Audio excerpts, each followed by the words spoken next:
downtown Little Rock. This is Capitol View.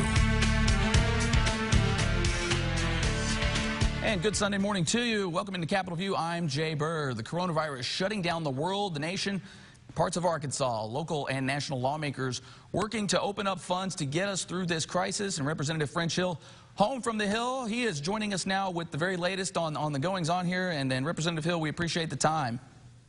Thank you, Jay. All right, let's get to it here. I know there were some fascinating things as part of this bill, and I know it's caused a lot of chatter here, but let me get to a couple things here. For the House and the Senate, there were some line items in there for $35 million combined, and I know it looked in there, it was classified as salaries. Kind of explain some of that. Sure, there was $25 million in the appropriation bill for the House, which allows the House to have money to buy extra laptops, extra telecommunications equipment, run teletown halls for members. All 435 members of the House and all 100 members of the Senate are now dispersed. So that money did not go to salaries of anyone on the staff or the members of Congress. It was to buy equipment, communications equipment, so that we can better serve our constituents remotely now. And to the NOAA and NASA, about $80 million combined. What are we looking at with that? Because I think a lot of people would think, what's the connection with the coronavirus when it comes to those two entities? Well, when I look down most of the accounts in the supplemental appropriation, Department of Government by Department of Government, most of it was directly related to health connected to the coronavirus, cleaning their facilities connected to the coronavirus, telecommuting, remote work. So each of those departments of the government, when you look at those numbers, most of it relates to the coronavirus impact on trying to have continuing operations. Seems legit there. And now the endowment for arts and humanities, $150 million. I know that one's getting a lot of buzz on social media here. So what's the thought process behind the arts and humanities? Well, the logic was, and there's lots of places in this bill to demonstrate it's not a perfect bill, either in the topic or the amounts of money. But the logic was those would be grants to state humanity organizations to help the nonprofits in the cultural, humanities, and arts in each of our states to make sure that they are able to continue their programming during the coronavirus impact, because all the nonprofits are affected financially through the lack of contributions and the lack of audience. Really just emergency funding through the National Endowment for the Arts and Humanities to give to the states if they need that money to keep their arts and humanities program alive. And two, I know there's been a lot of to-do made about the $500 billion going to the corporate world. A lot of people calling it a bailout, but it's not that. It's actually a $500 billion loan to the corporate world. Is that right? Yeah, there's $350 billion for small businesses, people that have, or businesses that have less than 500 employees. That includes independent contractors, the self-employed, sole proprietors like a barber shop or a restaurant. And there's $500 billion to be secured loans to big companies that employ hundreds of thousands of people in our country to get them through this liquidity crisis. We want our small businesses and our large businesses to keep people on the payroll, keep people employed during this next couple of months health crisis. And I know there were some strings attached when it comes to the big corporations. What are we looking at here? Is it potentially job numbers, ability to pay back? What are we talking about? Yeah, really, those are good questions. Yeah, for those big businesses with over 500 employees, that $500 million loan, first of all, it's a loan. It has to be paid back. Secondly, they have to keep their employment in place. They can't have layoffs. They cannot pay dividends out to shareholders or use it for stock buybacks. And it's secured. It has to have collateral. So that's why I think there's some important safeguards and oversight issues for those bigger corporation loans. We're taking a lot of this, and now we're looking forward here. There's a lot of monies being thrown around in here when it comes to working remotely and upgrading technologies. I guess, is this something going forward now we're going to see a lot more of in Washington? If we're going to spend the money to do it now, is this something that the district could maybe take advantage of going forward here, or what else can sort of all that IT be used for going forward? Well, I think, Jay, this is a wake-up call for the United States. We have a very interconnected global world. We know that through telecommunications and the internet, and certainly through airline traffic. But as we plan for the future, we need to be sensitive to the risk of a cyber attack through that interconnected world. And now we're seeing the impact of a pandemic, a health crisis through that connected world. So I believe that having the backup systems to fully operate our businesses remotely through telecommuting, through products like Zoom and teleconferencing are critically important for contingency plans, not only in the United States government, but for private business as well. I think we're going to learn a lot going through this crisis. And kind of piggybacking off some of the IT, how much have we put towards rural connectivity? And I know that's a big thing here in Arkansas. Well, the Congress has appropriated a lot of money towards rural broadband over the last 3 years, plus the telecommunications bills for your cell phone, for your telephone connection have a tax on them, and that money also is dedicated towards enhancing rural broadband. But in this supplemental appropriation that President Trump signed into law Friday, there's additional funding for rural broadband, which is so important, as you know now, with telehealth, which is such an important part of seeing patients now in the middle of the pandemic. And how much of a thing, kind of piggybacking again off of just being able to work remotely, how much is telehealth going to be a focus in the country now going forward, because we've made all these steps and it's really come to the forefront here of late? We know that's the dream of the healthcare system over the last decade or so, which is to have capable, quality electronic medical records and combine that with the ability to safely and privately handle consultations by telehealth. That's being pressed into full service in this pandemic. So I think you'll see that going forward as a core part of seeing patients under certain circumstances. And we have to make sure that providers are paid for that in the right way, and that they have the right resources to do it, and that patients are comfortable with it. But I do think you'll see it. And then quickly here, let's wrap it up here. What are we doing for those student loans and some of that debt that is just very burdensome for a lot of that generation? Great question. Two things. First of all, President Trump has declared a 90-day moratorium on interest payments for student loans that are outstanding. But one of the most important features in this bill is the permanent ability for employers now to contribute $5,250 to their employees' student loans, help them pay them off $5,250 per year, and the employee no longer has that as a taxable event.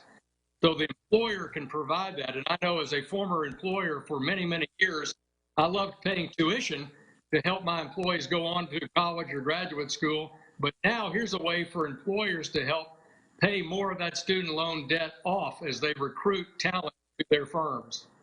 All right, so the very latest on the $2.2 trillion stimulus bill from Washington, Congressman French Hill. Congressman, we certainly appreciate the time. We'll do it again soon. Jay. See you soon. All right. Well, coming up after a quick break, we talk to a doctor who's been on the front lines fighting the coronavirus. You're watching Capitol View on Sunday morning.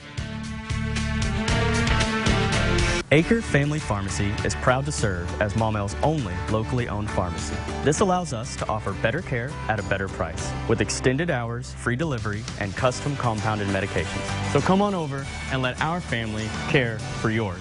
I want our customers to feel appreciated because, believe me, without them, there is no Cecil's. They can trust us. We won't steer you wrong. We count on you, and we want you to be able to count on Cecil's. I guarantee once you do find us, you won't forget us.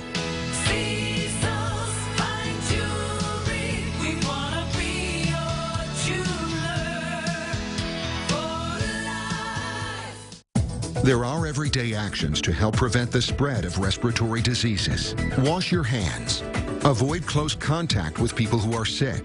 Avoid touching your eyes, nose, and mouth. Stay home when you are sick. Cover your cough or sneeze. Clean and disinfect frequently touched objects with household cleaning spray. For more information, visit cdc.gov/COVID-19. This message brought to you by the National Association of Broadcasters and this station. Got debt, no money, call honey. These bills are really worrying me. I know what you mean. I feel like I'm drowning in debt. We are a bankruptcy firm with over 30 years of experience helping Arkansas families get back on their feet. We are dedicated to stopping foreclosures, repossessions, and bill collectors. Call today on your mobile. Star 33. Be debt free. Call Star 33. The Honey Law Firm. From your cell, that's Star 33. Are you looking for something new or exciting to do? Maybe a delicious twist. Oh, it sounds good. You have to join us for DJ and Heather's Bucket List. Yes, because we're going to have all the must-haves around Central Arkansas. DJ and Heather's Bucket List on KARK4 today. We're watching Capitol View, Sunday morning talk focused on the political scene in Arkansas. And welcome back into Capitol View. Just a little over 2 weeks ago, Arkansas reported its first coronavirus case. And as of Friday afternoon, almost 400 positive cases are impacting the state. The virus is taking its toll on government agencies, school systems, the economy, and of course our healthcare workers. And here to talk about the impact from the front lines is Dr. Wendell Pahls, Medical Director of Emergency Services at Baptist Health. And Doc, we certainly appreciate the time. What are you guys seeing on those front lines, or what are some of those stresses that we've been hearing about? Well, good evening, and thanks for giving me a chance to visit. The stuff that we're seeing right now is predominantly the background healthcare problems that we see on a day-to-day basis, but that is complicated significantly with the concerns over COVID. We're having to be very, very cautious with our cross-contamination and our own personal protective gear. That really, pardon me, increases the complexity of the workload. And then we also, of course, have all the concerns about the potential COVID infections. It's highly contagious, and so we have to make absolutely sure that there's no possibility of cross-contamination either between patients or between them and the healthcare workers.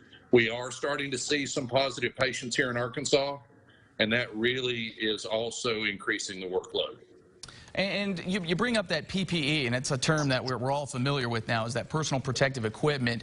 What have you guys seen? I know we're always talking about sort of the shortages and what the state's trying to bring in, but what does that actually look like in those hospitals? Well, so far, at least at our hospital, we've been blessed. We have not had a shortage of PPE.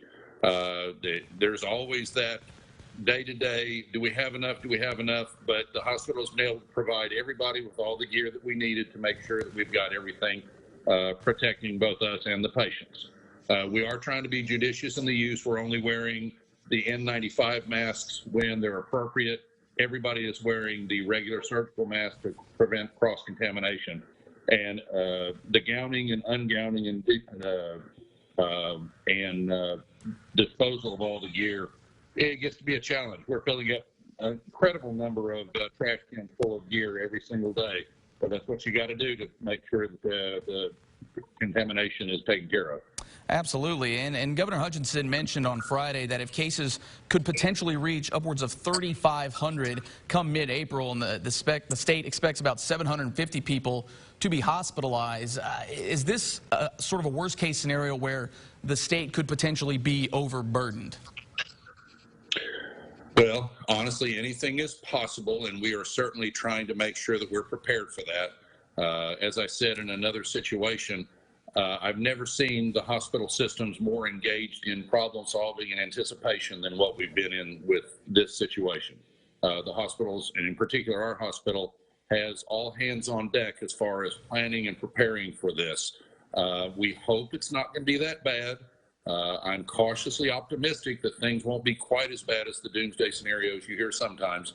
But in the case that we do really get hit hard, I think the hospitals are as prepared as they can be. And I guess in terms of the nursing staff and people like yourself on those front lines, what's the morale like? And I know that's something, it seems like these past 2 weeks, folks are putting in 13, 14 plus hour days, day after day, and you're dealing with all these situations. But I guess what are you guys trying to do to sort of to keep that morale and to know you guys are doing very important work? Well, I will tell you that the outpouring of support from the community, from friends and family, from, again, the hospital administration, the government, it's all been very encouraging. I'm particularly proud to see emergency medicine really step up. This is our wheelhouse. This is what we do. Admittedly, this is a little scary when you're facing potentially very contagious, potentially fatal infections. That get your attention, but at the same time, everybody is on board. We haven't had any problems with anybody saying, I don't want to get in here, I don't want to do this. The morale has been good. It's scary, but having the friends and the family and the church members and all the support we've seen has been very gratifying.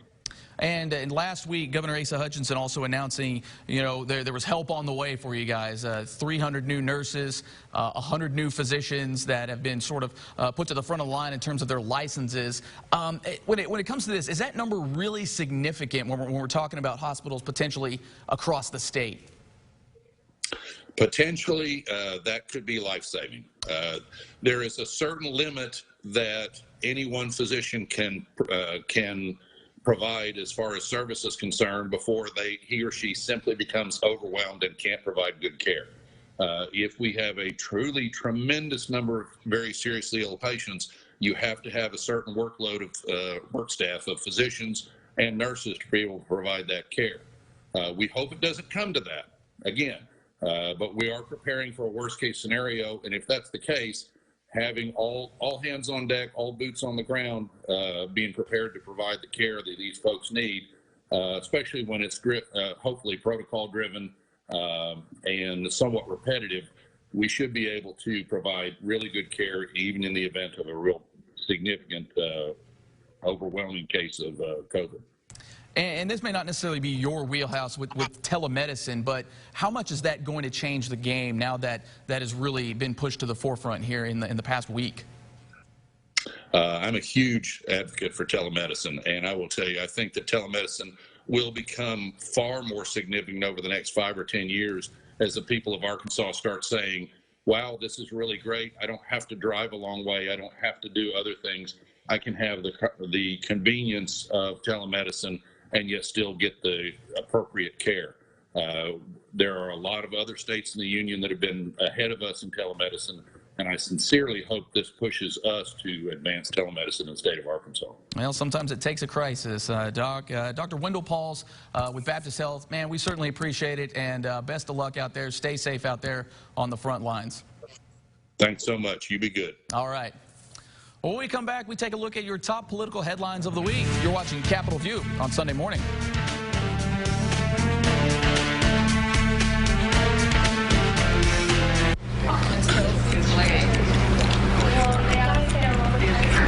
Ask for extra. You might just get it. Play the new extra tickets from the Arkansas Scholarship Lottery. Multiply your prize from 2 to 200 times. Every year, people are injured or killed when their work equipment touches a power line. More than chainsaws. Accidental falls. Even worksite explosions. If you must work near power lines, please call 1-800-ENERGY and we'll make sure it's safe. Keep your distance. Keep your life. Entergy. 1 in 9 Americans struggle with hunger, yet 40% of the food in America is wasted.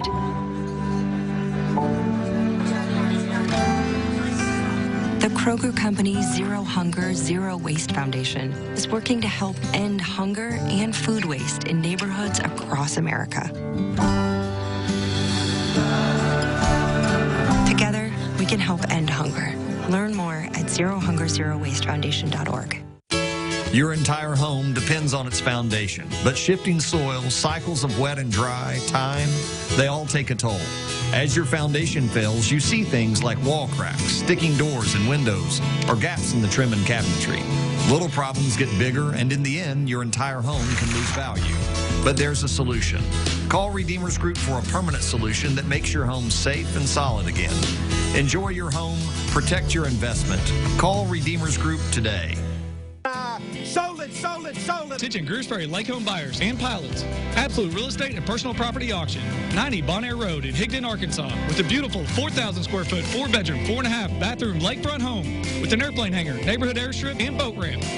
Also selling a Ranger trout boat, Bad Boy mower, UTV, and more. Download and bid online with the Wilson Auctioneers app or live on site Friday, April 17th at 11 a.m. And everything is seller regardless of price.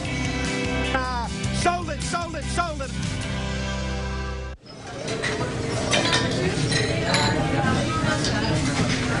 Ask for extra. You might just get it. Play the new extra tickets from the Arkansas Scholarship Lottery. Multiply your prize from 2 to 200 times. Watching Capitol View, Sunday morning talk focused on the political scene in Arkansas. Welcome back to Capitol View. Thousands of Americans are unable to get home because of travel restrictions grounding flights around the world. Washington correspondent Kelly Meyer reports on how the State Department is working on bringing them home. With the coronavirus bringing international travel to a halt, thousands of Americans have been stranded outside the U.S. This is Secretary Pompeo's highest priority. State Department spokesperson Morgan Ortagus says they have brought back over 10,000 Americans to the U.S. since the pandemic began impacting travel. As of Wednesday, 45,000 are still searching for a way home. It's going to be a logistical challenge for us, but we're going to continue to work until we have as many Americans as we can get home. Lawmakers on Capitol Hill tell us they are working with the State Department to help rescue their constituents. Their country needs to be there for them now. Maryland Senator Ben Cardin says many Americans studying or working abroad simply got stuck as the pandemic spread. Alabama Senator Doug Jones says a group from his state was stuck in Peru for a week, but he says the State Department managed to help them get home. It's my understanding that they are either on their way home or got home. The State Department says if you or a family member needs help getting home, go to step.state.gov and sign into the Smart Traveler Enrollment Program. You'll have to check in with your local embassy. That's where you're going to get the information on the ground about charter flights. So far, the State Department has repatriated Americans from 28 countries around the world. And every day, more sign up for help finding their way home. Reporting from Washington, I'm Kelly Meyer. Thank you, Kelly. With traditional campaigning sidelined, Joe Biden held a live-streamed press conference from his Delaware home last week. He warned against President Trump's hopes for a nationwide return to normal by Easter. And there are certain places I'm confident you'll be able to open up more access and being able to be less confined. But that's going to be on a case-to-case basis. But the idea of the whole economy being back to, I can't fathom New York City being in that situation, or New Orleans, or other places that we're going to see a real increase shortly. But the science, let the science dictate that outcome. And Biden brushed off wishes from Senator Bernie Sanders' campaign for an April debate. Speaking of which, Senator Bernie Sanders said he wasn't completely happy with the stimulus bill and wished there were stronger conditions on corporate funding. I am very, very, very concerned about a $500 billion that will go out to the corporate world without, let me underline, without the accountability. Senator Amy Klobuchar says her husband has been released from the hospital and is recovering from the coronavirus at home. Klobuchar announced Monday in a statement that her husband, John Bessler, had the coronavirus and was hospitalized with pneumonia and low oxygen. Well, he's doing a little better. He finally turned the corner. I think a lot of people have it worse than we did in that he got out of the hospital. He had a temperature over 100 degrees for 10 days, and then he ended up going in after he was coughing up blood for tests and x-rays. They checked him in the hospital right away and said he had pneumonia, and he was on oxygen for 4 to 5 days, and then somehow turned the corner, and he's now recovering at home. They still don't know when he won't be contagious, so I'm going to go wave to him outside the window. And I'm staying at my colleague's apartment, Senator Smith, because I can't go there. Smart move there by Klobuchar. Well, the National Guard is stepping up its efforts in several states to fight the spread of the coronavirus, including right here in Arkansas. On Friday, Governor Hutchinson authorized 10 members of the National Guard to work with the Army Corps of Engineers to determine how to expand the state's hospital bed capacity. In New York City, the National Guard is helping convert the Jacob Javits Convention Center into a temporary medical facility. In Connecticut, they're helping organize and setting up a 25-bed mobile hospital at Camp Hartle. And in Arizona, service members were packing and delivering groceries. Well, it's business as usual last week at the Jack Stevens Center as legislators gathered for the special session. Nothing changed on Friday from House Bill 1001 to establish the COVID-19 fund. In fact, it passed 100-0 in the House and 35-0 over on the Senate side. Speaker Matthew Shepard couldn't be more pleased with how this piece of legislation has been handled. I think that is something that I'm really pleased with out of this whole process. There's anytime you have a piece of legislation and you have, I understand it passed the Senate 35-0, passed our House 100-0. I mean, there's always going to be parts of legislation that maybe each member has a different question about, or maybe it's not exactly how they would have written it. But I think what you see here is both the House and the Senate, along with the governor's office, really came together. We understand that we're in a period of time that presents some severe challenges, and that it was important for us to come together, find common ground, send a unified voice, let the people of Arkansas know that we're doing all that we can to try and address that issue. And both chambers met at 12:01 Saturday morning to satisfy the 3-day requirement of a special session.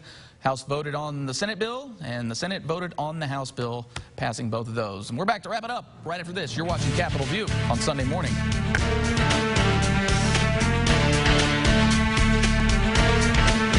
Custom Landscape and Nursery is located 20 miles outside of Conway. We're an 80-acre nursery. We grow 75 to 80% of our material ourselves, so it's acclimated to our climate, which is a little bit different than the material that's brought in. I know when people come out to the nursery, they always refer to the fact they've really never seen a nursery like this. I'd like to invite y'all to come out and to check out the nursery. I promise you it'll be a nursery like none you've ever seen before. Visit our Facebook page or our website at customlandscapeandnursery.com.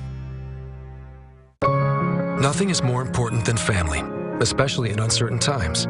In response to the recent world events, we're taking steps to protect our family with Hyundai Assurance. When you buy or lease a new Hyundai between now and April 30th, we'll cover your payments for up to 6 months in the event you lose your job this year due to COVID-19. Plus, 0% APR financing to well-qualified buyers on select vehicles with deferred payments for 3 months. Hyundai Assurance, because making things better for your family is our first priority. Watching Capitol View, Sunday morning talk focused on the political scene in Arkansas. Well, that is it for this week's show. Make sure to come right back here all new next week. Enjoy the rest of your weekend. Stay safe out there.